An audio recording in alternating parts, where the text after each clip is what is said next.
We used 3 editors on the film really just because of the exigencies of the release date. And we started with 1. It was pretty clear by about the second month of shooting that with the amount of footage piling up and the short posts we were going to have, that we would need a second editor, and then we eventually wound up with a 3rd editor. It's ideal for him to work with multi-editors because he can sit with one editor and work, you know, very, very specifically on a scene with them and go away to the next editor while the editor they just worked with gets to work and refine those scenes that were discussed with Jim. So he can constantly be moving around while the other editors are working, and that worked out well. It's a kinetic film from beginning to end, and that was one of the operant philosophies, was to keep it moving. But I mean, there's a limit to how kinetic you can make a simple character scene. So part of it is about creating counterpoint as well.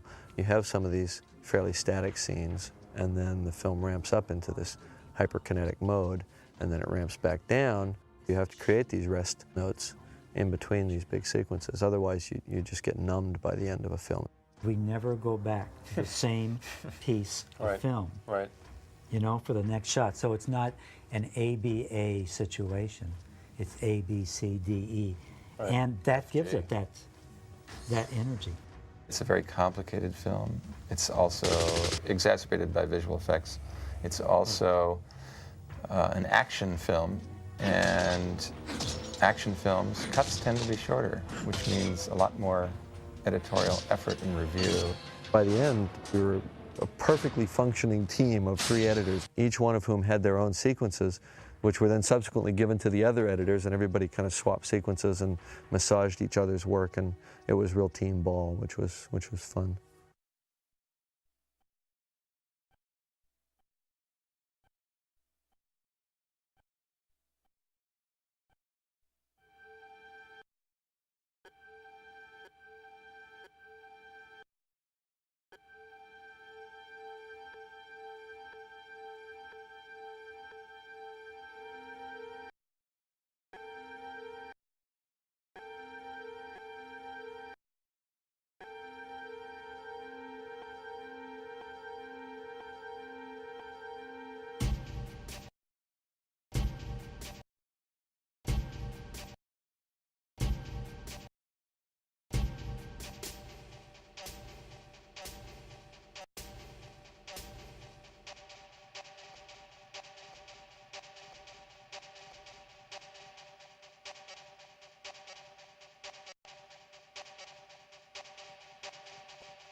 Get out.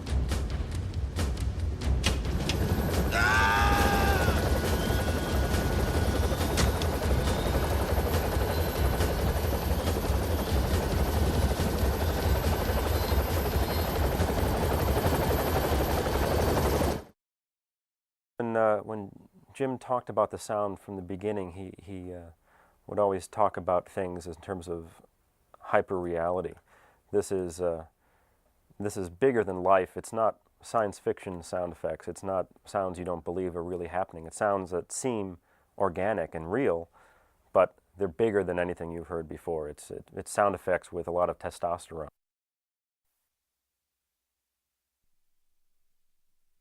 Get down.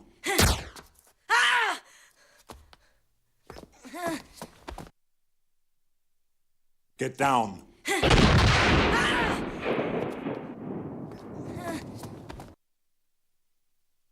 Get down.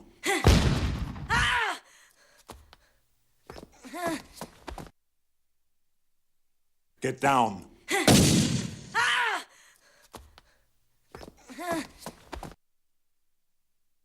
Get down.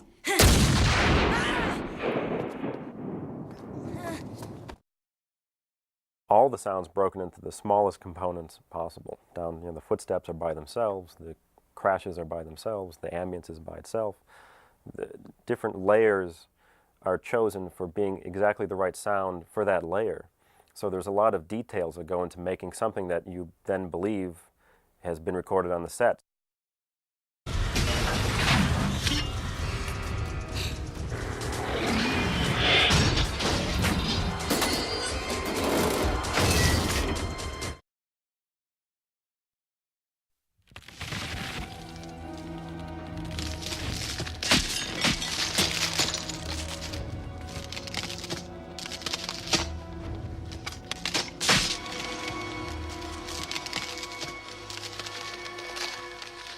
Hasta la vista, baby.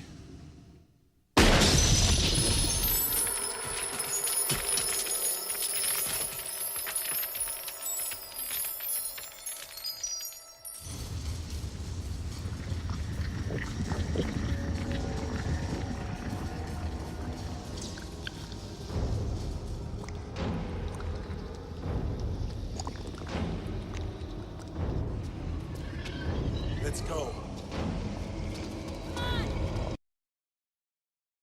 Mixing is just a whole series of funneling little sounds into the final mix. You have hundreds and hundreds of tracks that first get funneled into a premix where you've made some basic choices, and then those premixes go into the final where the music and the sound effects and the dialogue are all balanced against each other. On T2, what happened is Jim called me, we talked about the film, he said, I want to use the melody, I don't want to use anything else, and I was sort of in shock, So what I did is I then went away and started to think according to the script of how is this script different than Terminator?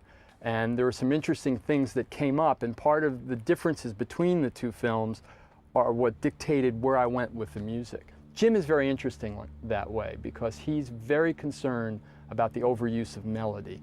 And melody is one of the composer's main tools, but he'll constantly say, I don't want to hear the recognizable theme. T2 had more depth, it had more humanity to it, it had more complex elements in the Terminator character himself having, charge of the kid and all this stuff. So I opened it up into a richer, a little more complex texture, and less obviously electronic, using more, used a lot more organic sounds. A lot of the strange sounds don't come from synthesizers, they come from acoustical sources that I then manipulate, but it might be the rubbing of the inside of the piano, or it might be a sample of a bunch of brass players just going crazy, and then I shape it into the cue. So I was working 7 days a week, 20 hours a day for at least the last 3 weeks. And while they were mixing reel 10, I was writing reel 11, and a courier would literally stand outside the door and take it on a plane, because I'm here in Los Angeles and Skywalker is up north. If a score is well designed, it should meld really well with the sound effects, and I feel that was part of the success of the Terminator scores, was I really took into account the sound effects and created things that sort of bridged between music and sound effects. But still, It's an opportunity for the listening audience to really hear what you did very clearly. Gary Summers, at a given moment in the film, he's got my 6 music tracks, and he's actually working and trying to get the music to help the scene. Well, we had the music spread out in different layers, as you say, like the strings or percussive instruments and things like that. And so we would try different elements and maybe using the strings sometimes and the percussive instruments other times. And in this particular film, as you know, there were so many sound effects and the music had to be integrated with that. The reason we isolate the various elements is that until you hear the sound effects on the film, you can never tell. You could be like let's take the desert sequence. There's a very hushy string sound in there. Well, I didn't know exactly what pitch the desert wind would be at. So Gary had to have the freedom when he heard everything together to say, gee, the wind is burying the strings, but the guitar is cutting through. So I need a little less guitar and a little more strings. And that's really up to what's happening at the moment. The score, in my opinion, is finally, in a sense, created on the dubbing stage.